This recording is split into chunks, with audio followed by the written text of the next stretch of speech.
let's maybe talk about prayer right now. Like I think that's a great thing to do. I love Because it. we can do it a lot of different ways. I think that's the thing with prayer is we think about it usually in the way that we grew up with it, and um, I find that can be fine. But for me, um, I liked it, but I always felt like there was something I was missing, or something more to it, or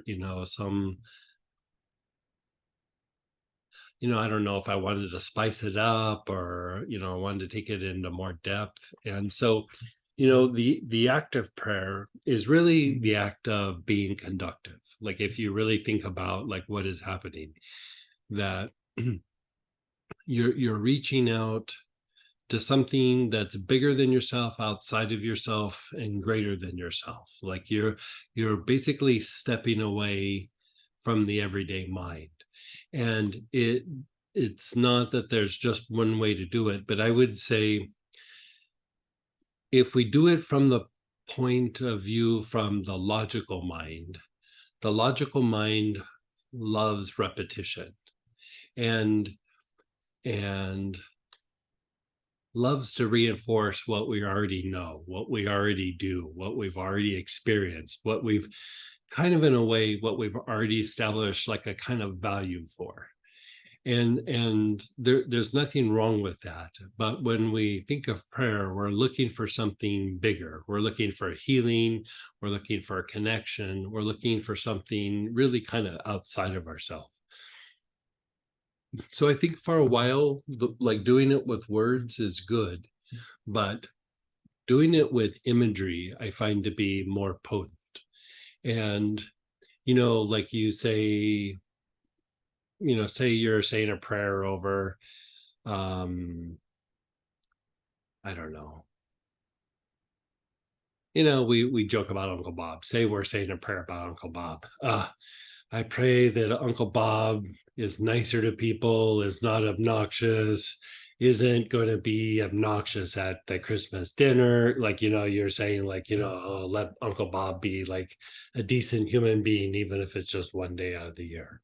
I'm joking, but it's just mm, like a thing to look at, an example. So that's one level. Like a deeper level. Okay, so I'm Yes. gonna, sorry, I'm gonna interrupt. I'm gonna ask. Yeah, yeah. So I have these two young women that are desperately trying to get pregnant. Just Okay. picture them with healthy babies in their arms.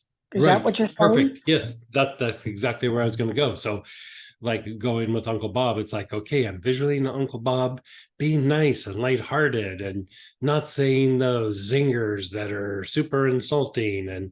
And so here, like you said, you have two women who are trying to get pregnant. So you visualize them like with the baby, healthy, happy, and a nice lifestyle. You could see him as the family unit. So you could sit and do that. Then the thing that makes that more potent is you could do a couple of different things. So one, anytime you do the three brain work, you're stimulating intuition, and that visualization of the image is an intuitive process. Like that is something that will emanate an energy and will help you to adjust and adapt very quickly, where logic takes a very long time, right? So working the three brain is potent. But here you could even do the thing with the materialization breath, because the materialization breath, another way of saying the materialization breath, it's a prayer practice. Like, it's a type of prayer work.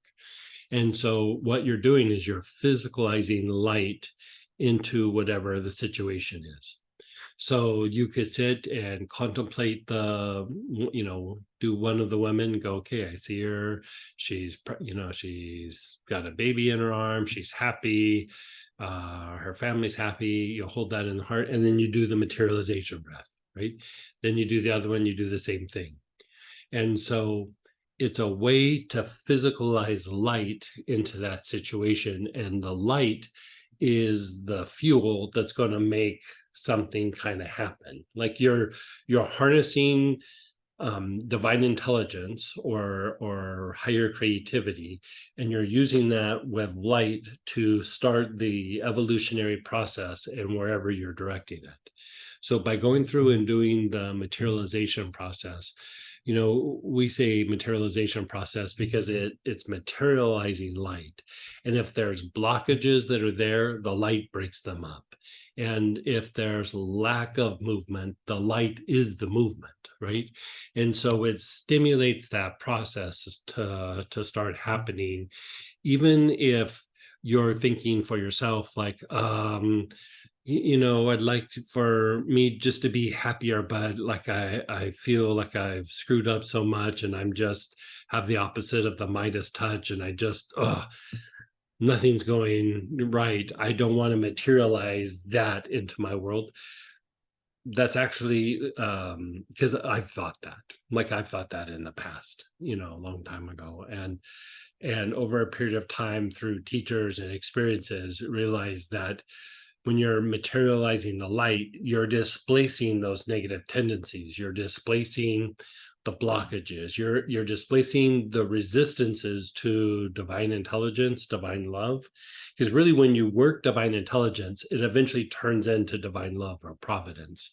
So the act of materialization of light actually eventually turns into providence or divine love. And from divine love, when you're in love or providence for a period of time, eventually things that pull you from the path are purified, and it keeps reinforcing that place that you're in. And so eventually what happens, I guess, is what I'm saying is creative destruction or divine power actually comes into play when there's been enough providence, right? And so the act of going through and doing that for other people or for ourselves, you're physicalizing the light, you're physicalizing the imagery, because the imagery is from the intuitive side of the mind, and that's how we're receiving information from the higher soul, is through imagery, not from the verbiage. The verbiage is just like a further breaking down and integration of what the imagery is. And so, eventually we can get there with our words, but a lot of times it's better to start with the imagery first.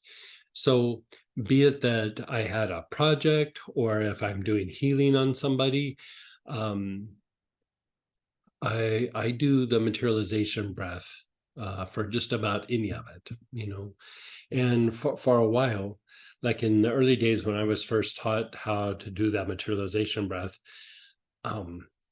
this sounds really weird, but I didn't like trust myself to even pray to bring something in. Like I didn't feel that I had a good enough judgment. I was like, I've made so many bad choices that I don't even know what I should pray for. And if I'm praying for it based on past experiences, I don't know that it's even that good for me. Like I think that my mind or my chooser that like chooses the things that I want to bring into my life is so off kilter that I kind of don't trust it.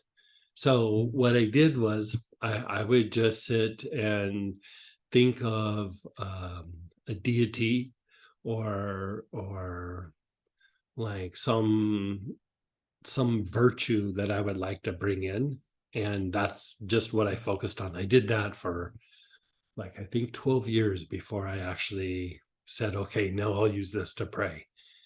And if you want to step up your practice, you can do it to a deity. Like I think for most people it's Christ, here in the West. But if it's something different, do the materialization practice. Think of the teacher and then do the materialization practice. And then what comes out of that is things that you are wanting to develop or let go of to be closer to the teacher. And so even that becomes an evolutionary process. My latest thing now is I look through the news, and I look for things in the news where, you go to the conflict in Gaza, or you go to the conflict in Ukraine.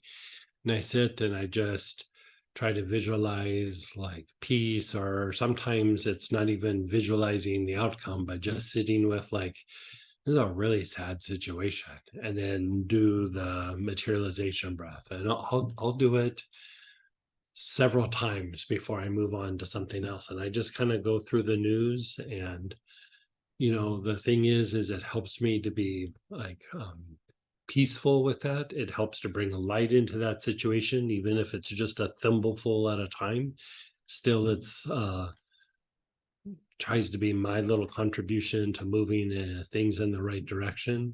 And it also helps me to get perspective from stepping out of the collective consciousness of people, so that I'm not stuck in the dramas of the different opinions that go around, and the different things in the news, and other people's conflicts about this or that, or politics or whatever.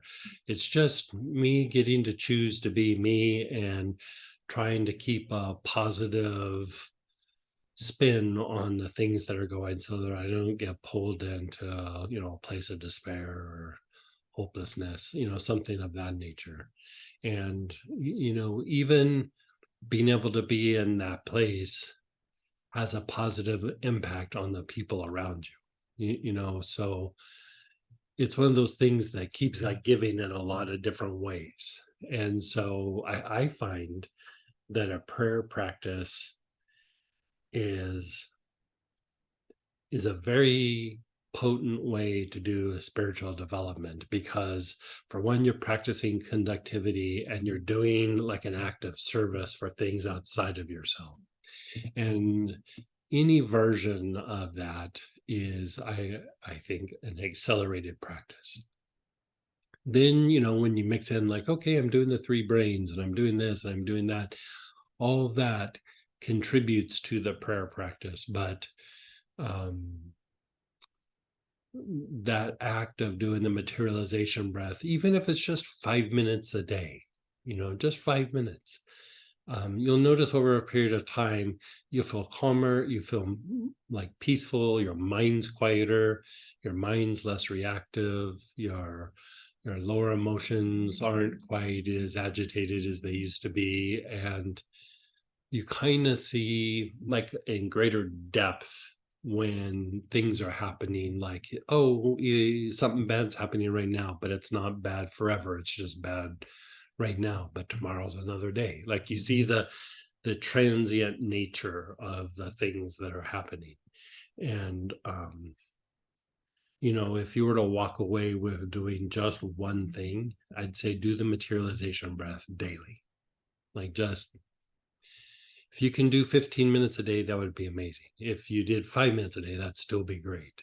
If you make the amount small, then if you go longer, that's great. But if you make it big, it starts to be a task where like, nah, I won't do it today, I'll do it tomorrow. So if you just make it like, I'm going to do 5 or 10 minutes. And then if you feel inspired, you go a little longer. And if you don't, you still did your 5 or 10 minutes. But, the idea of divine intelligence is everything goes in cycles. So there's going to be times where you feel great, and there's going to be times where you don't. Having a schedule is harnessing divine intelligence. So those times that you feel great, you might go longer, right? The times where you don't feel that great, it's still breaking down those things that might be coming up, where you don't feel good about yourself, or you don't feel good about the world, or you don't feel good about the past, or whatever it is. It starts to rise up, and the practice just keeps knocking it down. And so if you notice, like, the things that really cause us suffering, they're not a constant. They're a thing that come up and then they go away, and they come up and they go away. And so having some sort of schedule allows for that to diminish when it comes up, but over a period of time, it diminishes the pattern. Like, rather than trying to put a fire out every time it comes up, just go, it's going to come back around again. So I'm going to keep practicing so that when it does come up, I've already laid the groundwork, if that makes sense. It makes a lot of sense. This was great. I have a couple of questions. Sure, fire away. Um, okay, when you're talking schedule, I mean, you could split your schedule with morning and night, or what are, I mean, are you talking I would say about? what works best for your lifestyle. Like, I always think that night is good to do deeper, like inner work for yourself. And like mornings, I find like doing stuff for other people, or like doing like just things that you see in the world where, you know, say you have a thing where you want to do prayer work for gun violence, like get up in the morning, do it in the morning. But like at night, you're like, well, I want to tackle this thing from my past or this tendency within me. Do it at night so that you kind of process it in your sleep. The day is about being active, and even if you're doing spiritual practices or healing practices, you're still a bit in the logical mind, and it's about activity and actions and thoughts and opinions, and set that in motion in the morning and the inner work at night. That's the way I tend to do it. Great. So if you have a long list of situations, people, etc., can you kind of read your list and do a materialization breath for everything, or is it better to keep it smaller? You could, like, you know, every once in a while I'll go through a big long list, and then I'll go, well, this one's more time sensitive, or this one bothers me more, or you know, something. And so like if I have a free day, I'll do the big list. But if I don't have a free day, I do the one that I think's the more important one, or you know, a couple where I can really focus the energy on. And so you know, like your friends wanting to get pregnant, I'd put a little bit more time and energy in that, because like the sooner the better probably for them. And so that could be something that you focus on for a little while until there's some movement in that area. But I find that I have deeper movement when I go deeper on something rather than trying to cover a quantity. But from time to time, my mind kind of likes touching on everything every once in a while. And so, like, you know, I give it to my mind sometimes. Like, you know, my logical mind is like, yeah, we should be doing all of this. But the intuitive mind is like, take your time, knock it out one by one. Every once in a while, you just go, let the logical mind have it for a day. Like, you know what I mean? Like, if it's really weighing on you, then just do it. Okay, so like with the prayer petitions, you know, that's a lot of people. And I'm sure that that's at a different level that you're doing ceremonial stuff, but you could do that. All right, that's a really good So place. part of, like, that's a good example, is like part of the thing with the prayer petitions, like so here we're talking about the materialization breath. Part of what I do with that as well is I invoke the like holy names for that, because like I'm of the mind, like in with those prayer petitions, like, you know, I can invoke blessings and I can do mantra and everything, but in those kinds of situations, invoking a holy name is much more potent than anything that I can do. And so, you know, in the chakra classes, how we did each of the chakras, the very first thing that we did was the holy name of each of the chakras. And so there, each one has like a kind of a quality to it. And so in the materialization breath, you could work with the holy names uh, of the chakras. So the crown would be associated with oneness and bringing light in. And so that could be the only one that you work with. The other one would be the one for the heart. Um, just because it's activating to the heart, but it helps to transmute a lot of things. It helps to bring lucidity, clarity into situations. And the heart is going to help transmute kind of some of the karmic imagery or the potential karmas in particular situations. And so usually I do either the crown or the heart, unless I feel real inspired to do something specific. Like the one for the Ming Men is very transmuting. It's very purifying. It helps to establish order. And so, sometimes I'll throw that one into the mix. But I'd say maybe at first get used to the habit of doing the materialization breath, and then you could start using the holy names. At first you can work with, like, say, cinnamon or rose or hyssop, abramelin, or aloes. I like to use aloes for prayer work quite a bit. Just because the reason the aloes is that it has to do with emptiness. It's like it's helping you to be a vessel of light, or helping something to pass through you. So there's that. Tuberose can be quite good. Very good for prayer work as well. In fact, if you look at the Tibetan version of Kuan Yin, which is the deity, it's the spiritual elder in charge of hearing and answering prayers. It has a big wreath of tuberose around its neck. So it's symbolizing that for your prayers to be heard and answered, you work with tuberose.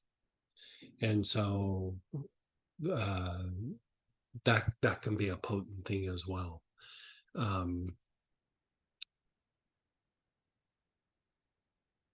The thing with the prayer work, at first we're trying to be conductive, and you could say, like, one of the goals is to, like, make ourselves conductive and kind of clean ourselves up a little bit. You know what I mean? Like, spiritually wipe the bugs out of our eyes, brush our hair, and get our good clothes on, and, like, okay, I'm showing up, I'm doing it. And then, like, the deeper thing, that is producing a kind of stability. And then from there, the next phase is to increase communication with the divine. And it's things that you're being taught in all the different classes. The whole idea of working with the three brains is intuition, and it's increasing the potential for communication. And when the communication, like when you're praying to Jesus or Kuan Yin or whatever being that you're connecting to, by opening up the channels of communication, it's your prayers are being heard to a greater degree, and guidance from that being is being received to a much higher degree. Like, it becomes like a kind of transmission. And all the three brain work that we talk about is about opening that up, like developing that to a much higher degree. I mean, three brains is other things as well, but that's a big component of what's happening. And once that communication begins, then, like, an even deeper level becomes, and like the emanation of light, or the emanation of energy and blessings from a particular being, like, into the physical realm. Like, you literally start becoming a vessel for that connection to whatever being or deity that you're connecting to.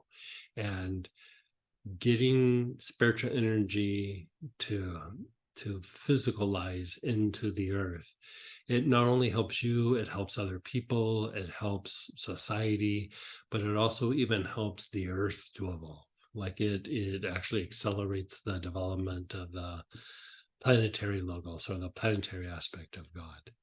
And so it is a truly a great act of service. And you could say almost that is the action of like the saints and the great yogis and the great teachers and all that, is they're physicalizing that spiritual energy into the form, into the earth, into the collective unconscious or conscious of humanity. You know, it's blessing humanity and thinking of humanity is one thing. Blessing the earth, because humanity, we're connected and we're fed through earth. Like a lot of our tendencies are of the earth. And so by blessing the earth, it, like over a period of time, has an impact of like changing humanity and helping humanity to grow and evolve. And if you look at in the Native American tradition, the idea of the thunder beings, the thunderbird and all of this, is that it's the act of physicalizing spiritual energy into the earth. And in the Tibetan tradition or the Buddhist tradition, the dorje, like holding the dorje, is like they consider that of the thunderbolt, and it's about like physicalizing the spiritual energy into earth. And if you look at the Greek tradition with, was it Zeus that holds a thunderbolt and is winging it down at the earth or down at humanity. It's these different versions of trying to physicalize spiritual energy so that humanity evolves and just doesn't stay stuck in whatever weird place they happen to be in at the time. And yes, it's a thimbleful in the ocean, but enough thimblefuls go in, it can produce a change. That's the thing with qualitative action.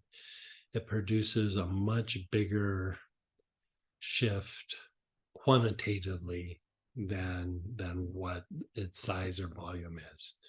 The stronger the quality, the bigger the impact on the masses. And so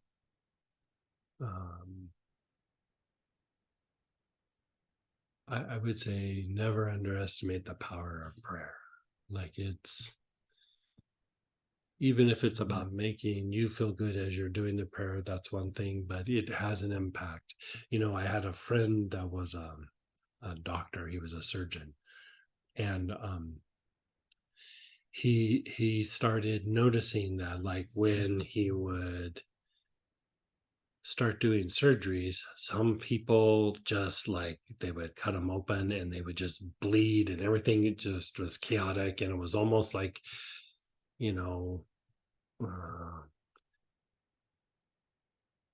like an emergency. Like, granted, you're cutting somebody open to do a surgery, but he said, there's like kind of an order to it. Like, but there's sometimes you'd open somebody up and it was just like everything was a crisis. And he said, and there were some people you would cut them open and they wouldn't bleed that very much, and everything was very guided and everything would just like flow, and the surgery just would go very, very easily. And for a while he was like, what is it about some of these situations that flows really easily, and sometimes it just feels like chaos? And he started noticing that when he would go out and talk to the family, that the ones that seemed to like go very smoothly, he said there was always, like, they were in the waiting room praying, or they were like, well, we put it out to the prayer circle, or we put it out to the church, or we a bunch of the family members are praying, whatever it was. And he could get to where as soon as he would cut them open, he could tell people are praying for this person.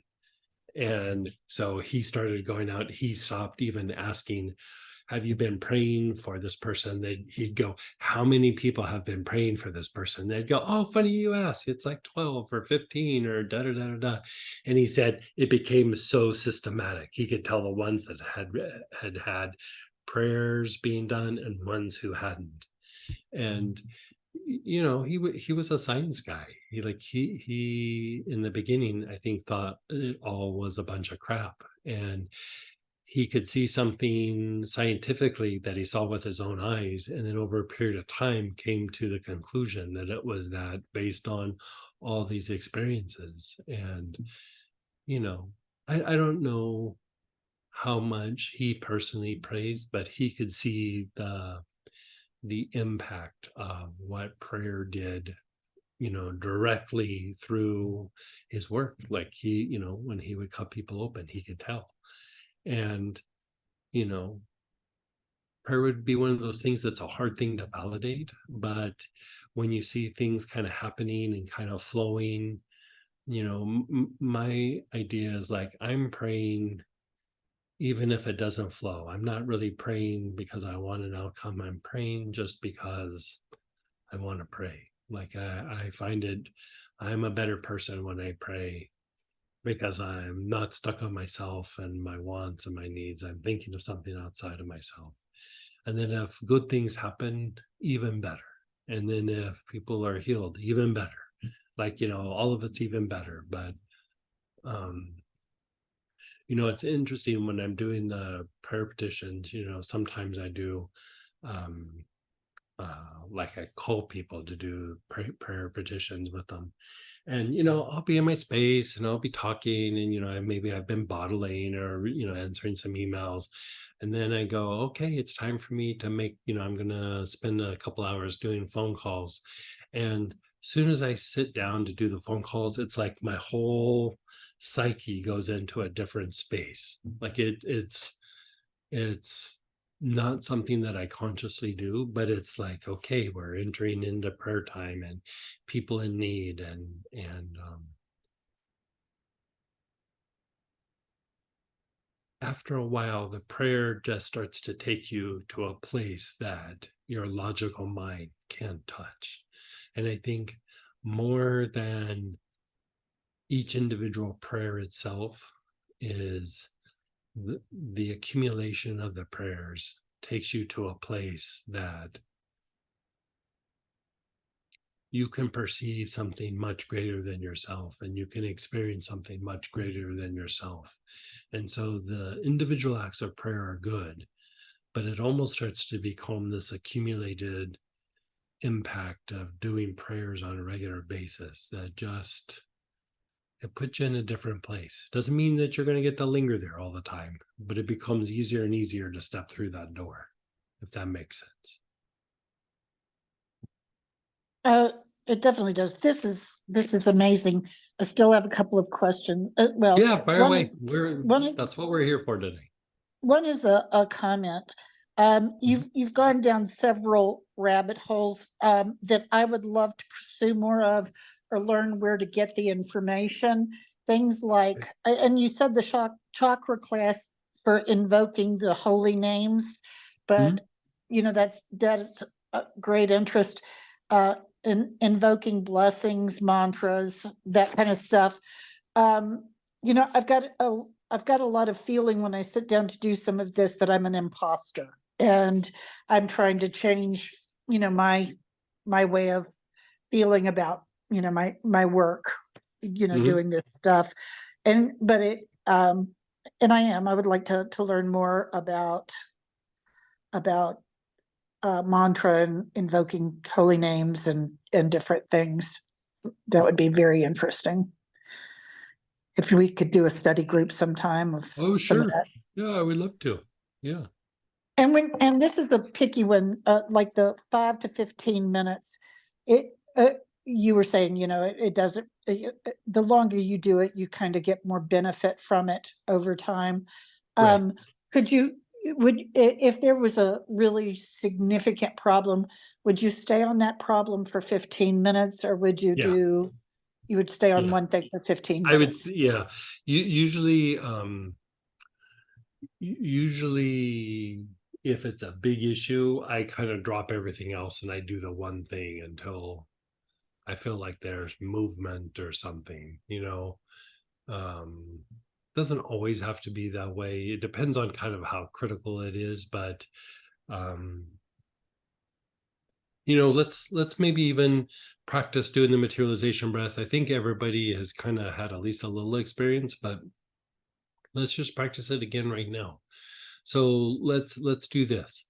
Pull out an oil like hyssop, cinnamon, abramelin, tuberose, aloes,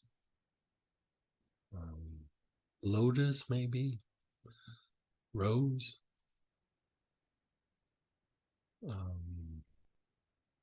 even something like marjoram.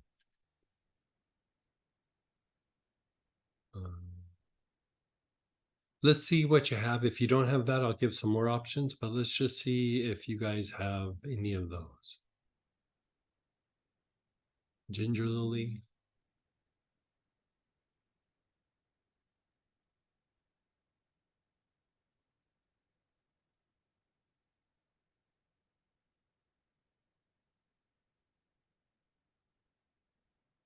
I don't mean to interrupt as people find their oil, but would this answer this question? Someone's asking, what oil would we use for the materialization breath for praying? Would this be It those? would be these. Yeah. Even cedar could be one that you could use.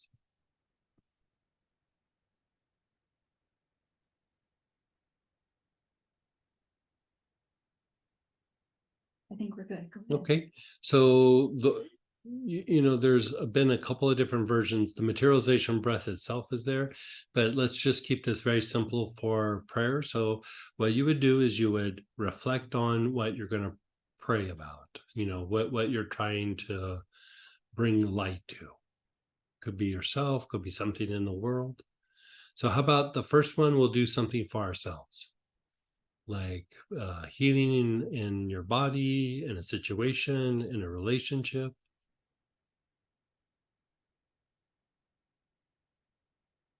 And then as you're reflecting on it, keep reflecting with your awareness on the heart, the area, the center of your chest.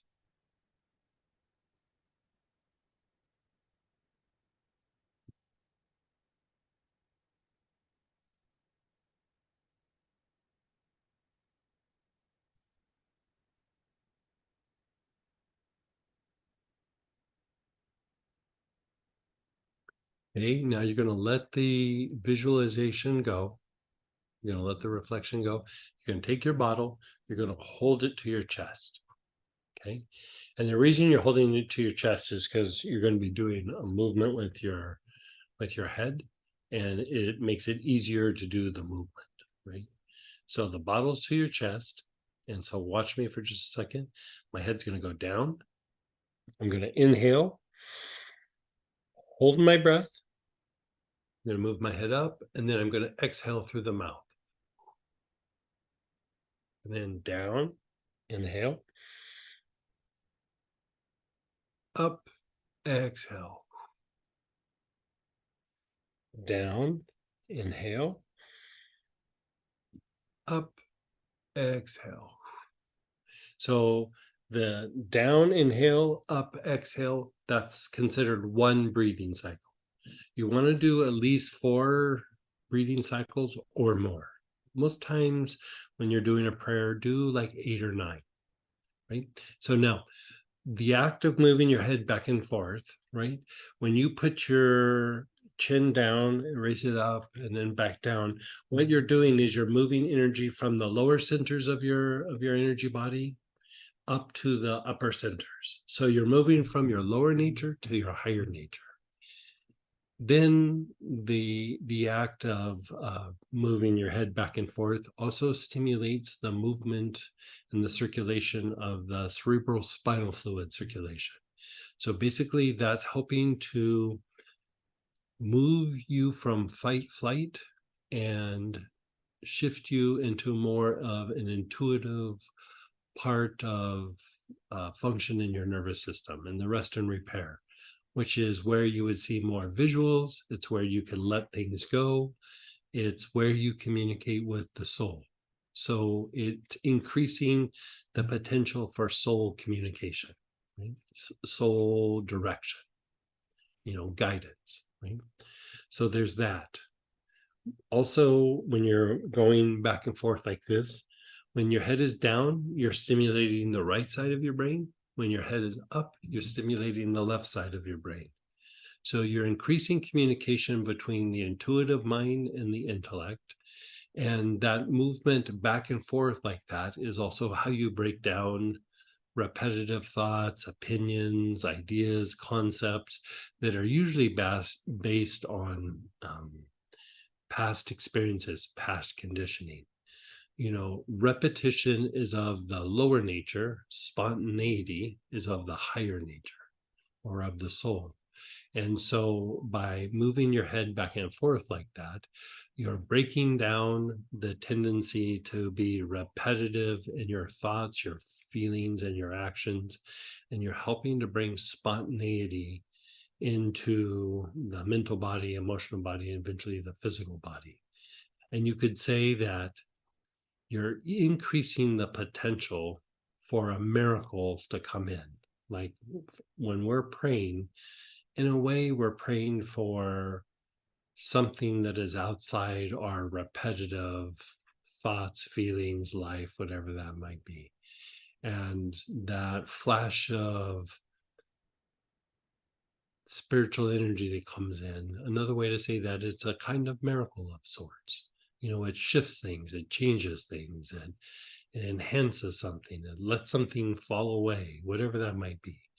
And the only way that that can happen is for those thoughts and feelings and past conditioning to fall away, the intuitive mind to be activated, and that there is communication between the intuitive mind and the intellect. The intellect only does things from the past. Like it really processes past experiences. Even memorization is a form of a past experience. So when it has an idea, it usually sticks to it because it's invested a lot. It's based on past experiences. When you're praying, you're usually trying to bring in something new. So that in intellect, that everyday mind only references the past because it really can't perceive something new. It can't perceive something abstract, right?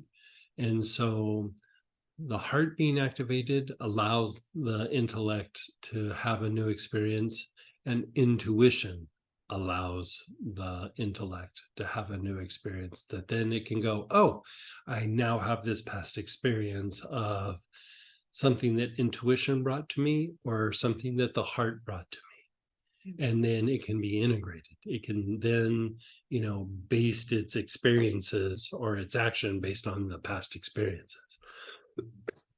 So this idea of going through and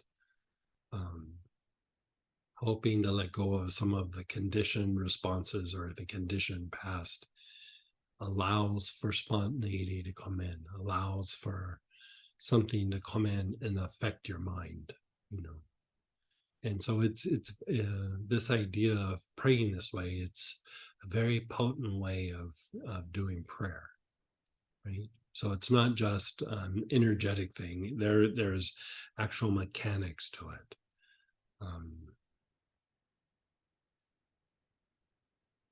With holding the breath too, you're shedding the effects of accumulated energies in the body that are a lower vibration. So it helps the nervous system evolve.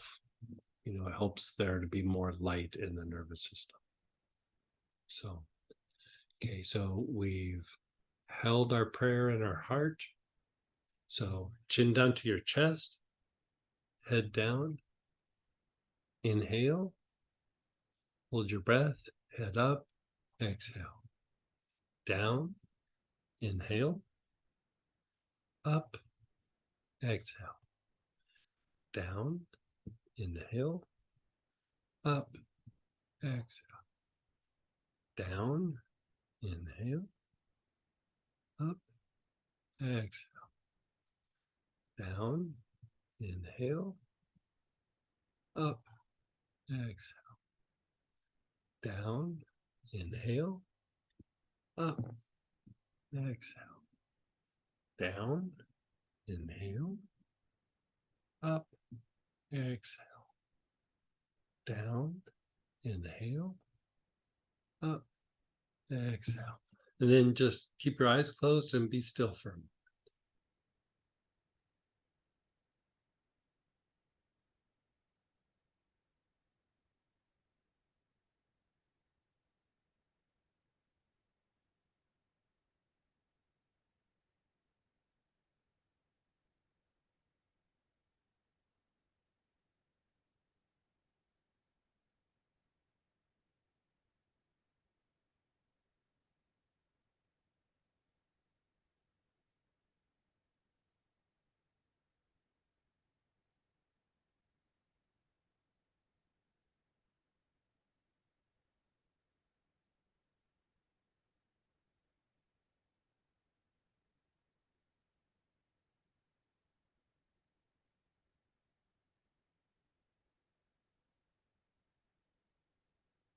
Just be still.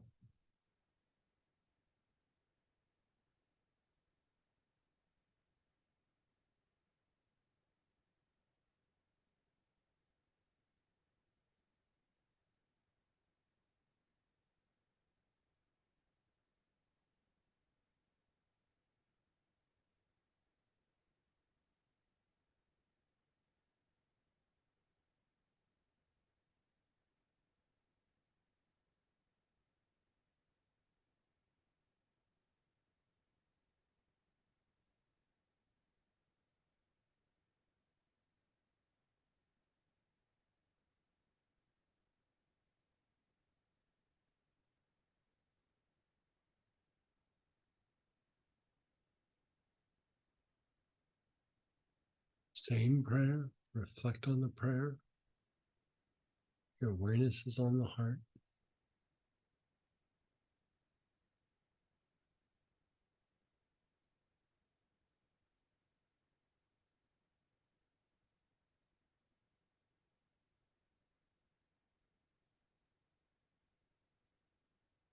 And then let it go. Chin down to your chest.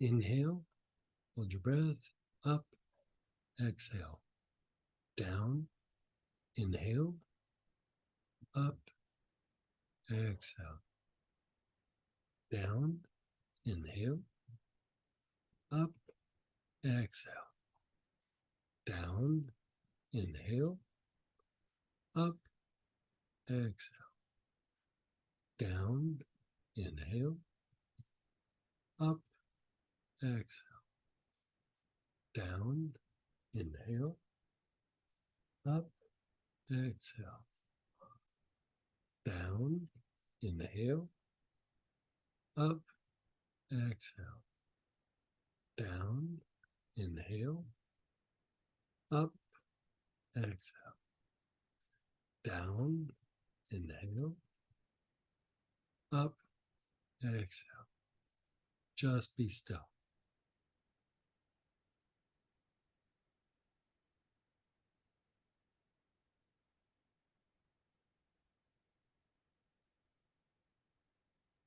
Let's explore some variations. Think of a quality, like a virtue, that you would like to bring into your life, into you, like some tendency you would have.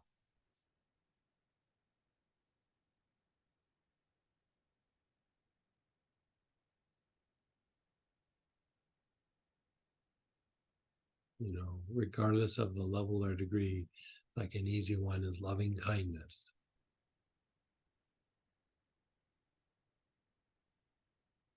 Accurate perception, correct expression.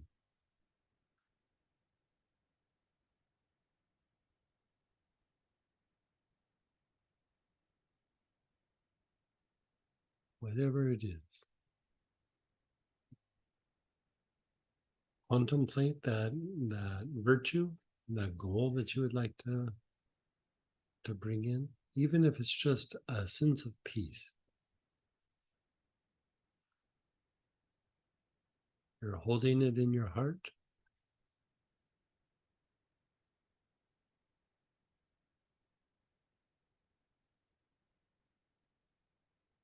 Let it go. Bottle to your chest, chin down. Inhale, hold your breath. Up, exhale. Down, inhale, hold your breath. Up, exhale. Down, inhale. Up, exhale. Down, inhale. Up, exhale. Down, inhale. Up, exhale. Down, inhale. Up, exhale. Down, inhale. Up, exhale. Down, inhale. Up, exhale. Just be still.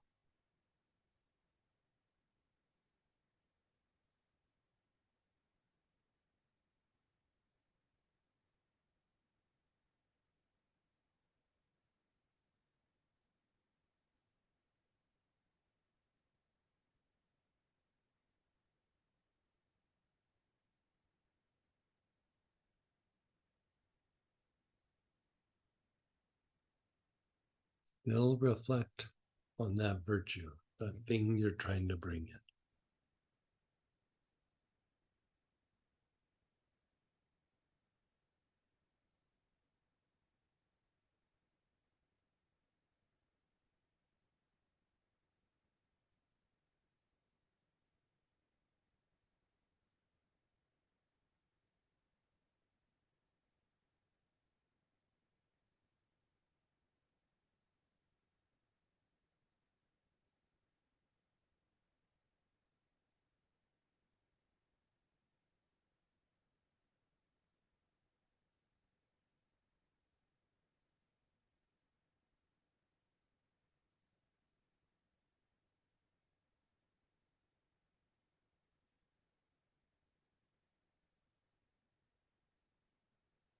Then let it go.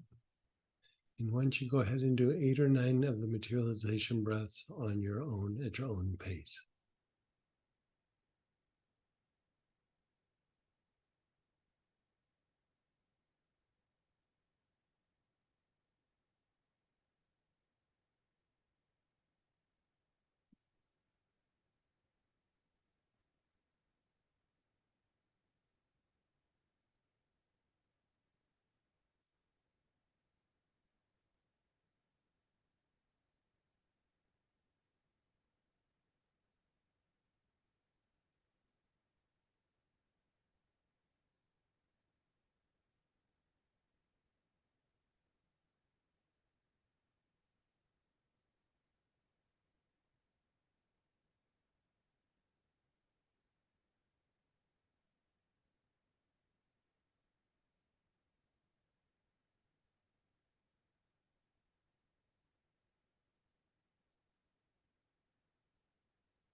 So notice how that felt versus,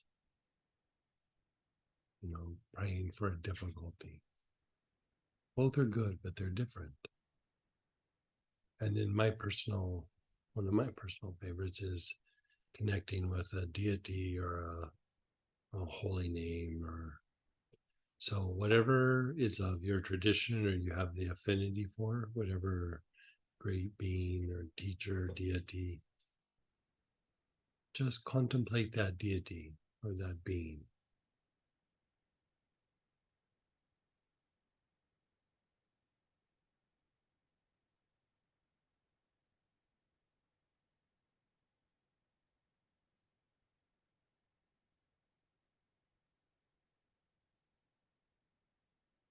You're holding that being in your heart.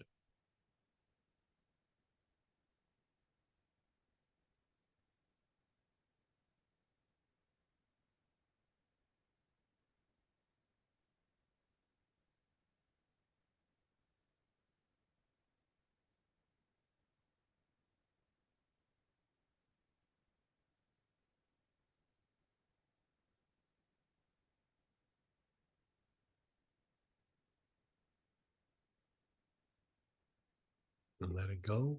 Bottle to your chest, chin down. Do 8 or 9 of the materialization breaths.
And then just be still.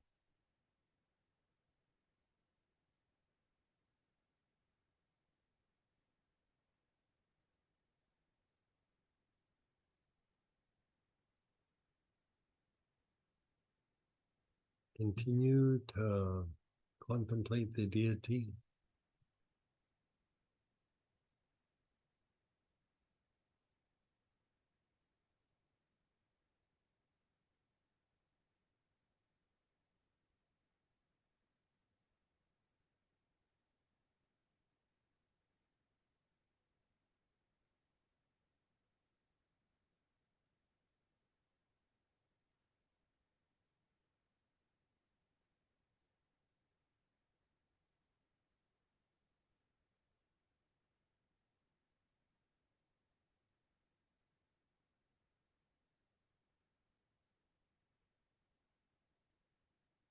Let the imagery go. Bottle to your chest, chin down.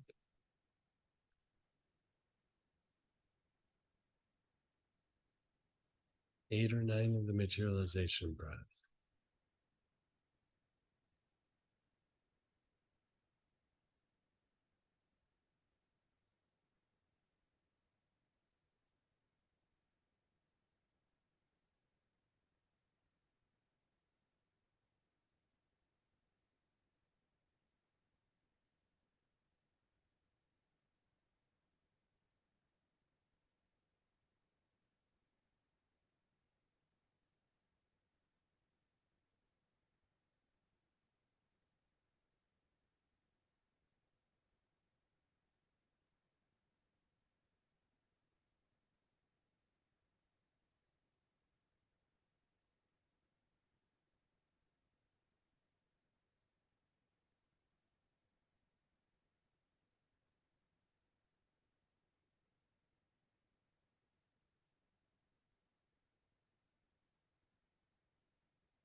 Now, to deepen the potential for the physicalization of the light or the prayer, is the next phase would be the 3 brain practice.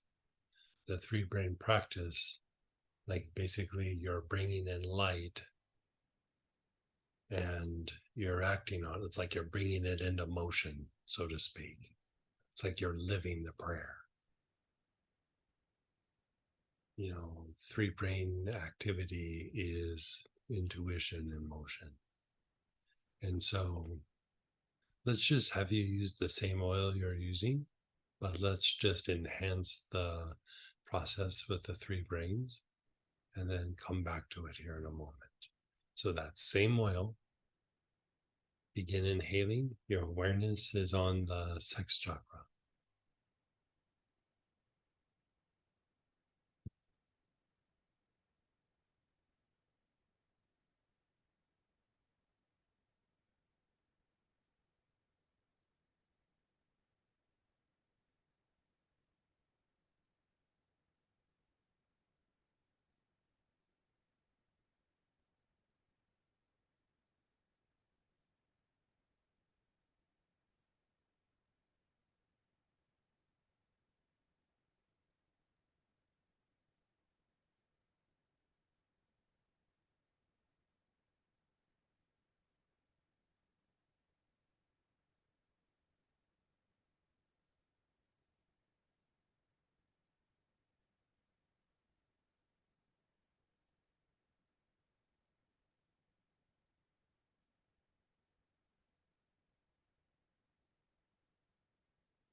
Now move your awareness to the low back area, the mingmen, the backside of the navel.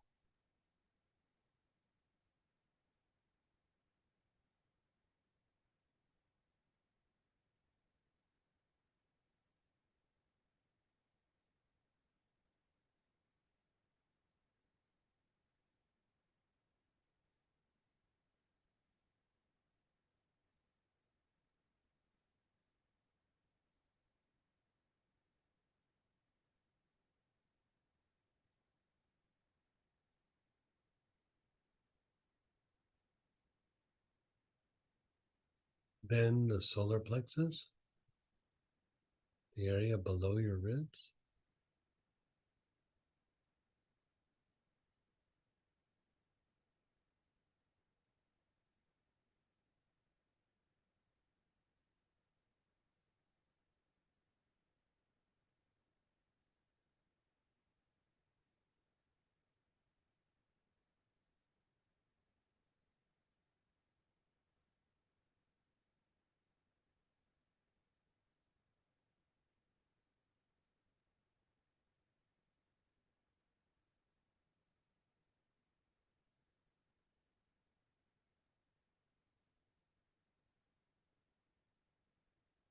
And then the back heart, the area between the shoulder blades.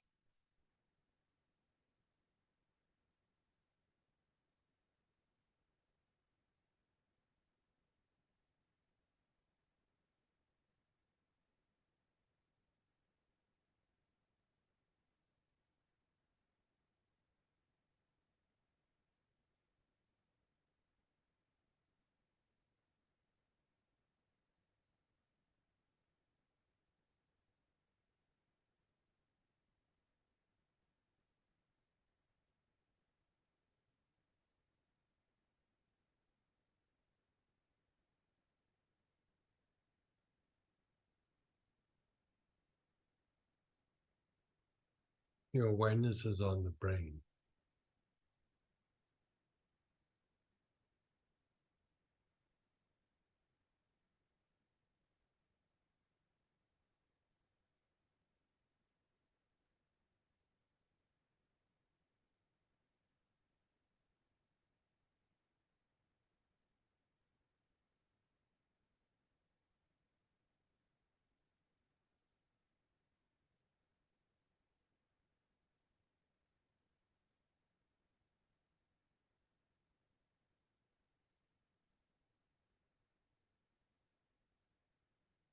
And then the top of your head.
Just be still.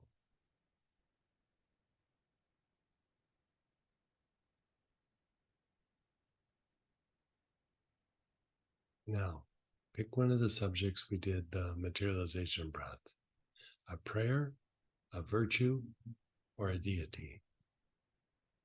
Whatever one you choose, reflect on it.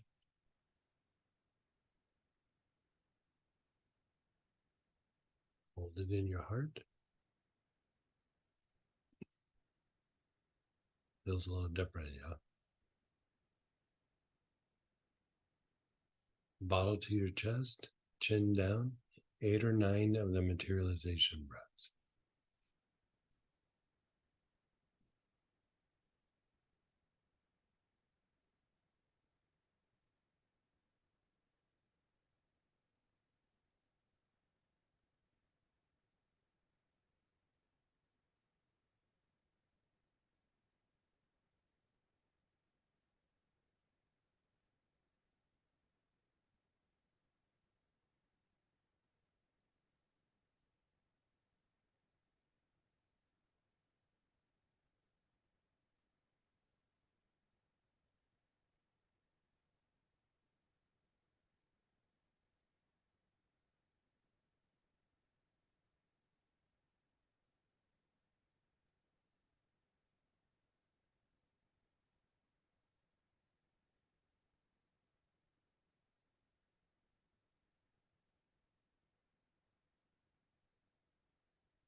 Notice what you feel. Notice when you combine it with the 3 brains, I don't know, for me, it feels like it's more dynamic, or it's more like active or something.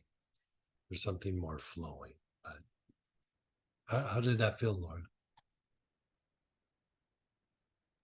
Oh, can- this whole thing has been awesome. Yeah, that felt great. Good. I think this is really going to change my idea of prayer, and I think it's going to change my spiritual practice Yeah. significantly. I mean, even the idea of mantra is just an extension of like the prayer. Like it's helping to cultivate some aspect, like Om Mani Padme Hum helps prayers to be heard and helps bring light into wherever you're directing it. Even the idea of Amen, like you could just sit and chant Amen, and it releases light down through your feet down into the earth. That's part of, like, when you in the prayer and you say Amen, you're basically releasing light into the earth for that prayer to be like physicalized. And so even the practice of doing a mantra of just chanting Amen a bunch of times can be a very, very powerful form of mantra. So it doesn't have to be some super complicated thing. It can just be boy, what was the one that we were doing when we were in Southern California that last? Oh, we were doing Hallelujah. Like we watched the Leonard Cohen thing. There was like a documentary on Leonard Cohen, and it was the whole thing about that song Hallelujah. And I started playing. I was like, boy, he kind of brought Hallelujah back. Like it kind of faded away a little bit, and then we started singing about it, and like I was like, I wonder what the energetics is of Hallelujah. And God, I started chanting it and doing it over and over again, and especially when you break it up in syllables, it's very potent. And you can take something like that. One of my earlier teachers, like it just shows you how like weird my mind was, or how repetitive it was. Like he gave me a mantra when I was very in my 20s, and he goes, every time you have like something come up that you think is like a crisis or something, like I want you to chant this particular mantra. And I was like, okay, what is it? And he goes, just chant irrelevant, irrelevant. And I was like, really? And he goes, yeah, just give it a shot. And I started doing it. And all of a sudden, those things that I would get worked up about or are just like grind on and couldn't let go of, just that idea of just saying irrelevant over and over again, all of a sudden I was like, it's not the big deal I'm making it up to be. I would really like it to be a big deal, but it's not. And it was a way to calm some things down in me. So, that wasn't even a holy word. That was just a word, and just saying it over and over again. It like drilled something in my head. That was a So, great example. I love Yeah. that. Yeah. And like at first I was really, this is ridiculous. Like I remember leaving that time, because I was having one-on-one with the teacher. I was like, this is silly. Like, ugh. And I had something come up within a week or something. And I was like, okay, I'm gonna do that dumb thing he told me. Irrelevant, irrelevant. And I remember like about 10 times of saying that word. And then I was like, whoa, started spacing out there a little bit. Like I had to open my eyes and I was like, oh my God, I think it's working. And so,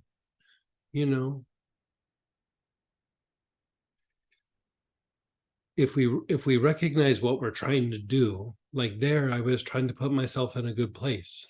Like it didn't have to be, some crazy mantra or something that I didn't understand. Like irrelevant, I understood. Like that word I got. Like at the time, if he would have said, go home and do Om Mani Padme Hum, I'd go, but what does that really mean? Like, there's the energy of the words. So there is something to that, and it's invoking a kind of blessing, but I was also a little too in my head. And in that moment, him giving me irrelevant, as ridiculous as I thought it was, like I got it. Like I say it 10, 12 times, I got it to the bone. Like I just got it. And it helped break me out of a weird mental pattern that I had.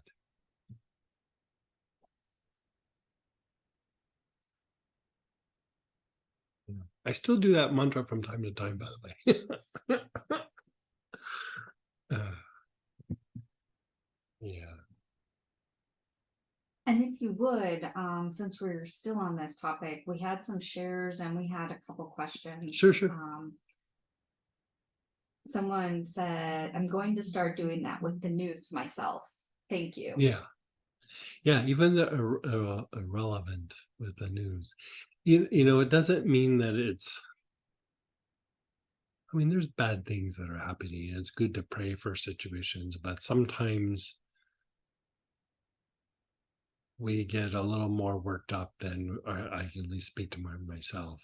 Like left to my own devices, I can get a little bit more worked up about things that I see happening in the world sometimes. Then it doesn't help anybody. It just, makes me agitated. And so when I go through and do that, I'm just keeping everything in perspective. And then when I pray, it's just so that it gets like worked out, especially when you see like the wars and things like that. It's just, there's something much bigger playing out there that I can pretend to understand, but it's gonna keep on happening even after we're gone.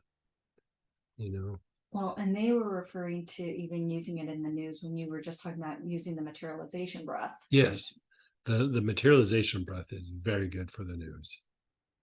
Very good for the news. It's very good for when people need healing. You might not know like technique, or you're like, oh, maybe I should send them an oil or something. You can sit and just do the materialization breath on whatever's going on for them, and it will make a difference. I did it one time. I can't remember where I was at, and I had somebody come up and with a bad back, and I was like, okay, move to touching your toes. And they could only go so far. And I didn't even do the materialization breath. I had a student do it, and by the time they were done, they were able to have full range of motion. And that's being able to validate because you can physically see they can only go over so far, and then they can bend over and touch their toes, like, in a short amount of time. And it's a way to validate things. Yeah. I have a dear friend, warrior friend, who has aggressive cancer. Just this week, she asked if I would hold her in prayer. Thank you, Greg, so much Yeah. for diving Oh, yeah, deeper yeah, into yeah. her today. So, and in a situation like that, like, I hope your friend recovers, but if the friend doesn't, it also helps to prepare them for their transition, making their transition more peaceful, less suffering during it, and after they leave the body, they kind of transition through some of the different stages at a faster rate. And so, one way or another, you're helping your friend. Should we do prayer materialization work in our meditation space or somewhere else? Meditation space. Yeah, yeah, that's a great place. I mean, sometimes I just do it even on the couch, but I usually try to do it in the meditation space. Yeah. Oh, I misread this originally. What would you use the blend Chiron and Archangel Zadkiel Premium for? What were the two? Chiron, CH. Oh, the one that's so Chiron is one for the planetary issues, and so I would work the planetary patterns with that. Which one of the best things to do with planetary oils is to work the oil, the pattern of blood purification. So lungs, liver, gallbladder, kidney, spleen. They definitely help the development of the emotional body, the activation of the heart. So I would use Chiron for that. And then the other one was Archangel Zadkiel. Zadkiel is the development of the heart, the archangel of loving kindness. So again, you can use it for materialization. You can use it with inhaling on the heart. You could also physicalize it into different situations. So you could do it with the news. You could do it with, situations in your environment. Also, just a devotional practice to that archangel helps one in the cultivation of loving kindness. Yeah, that's a great angel to work with.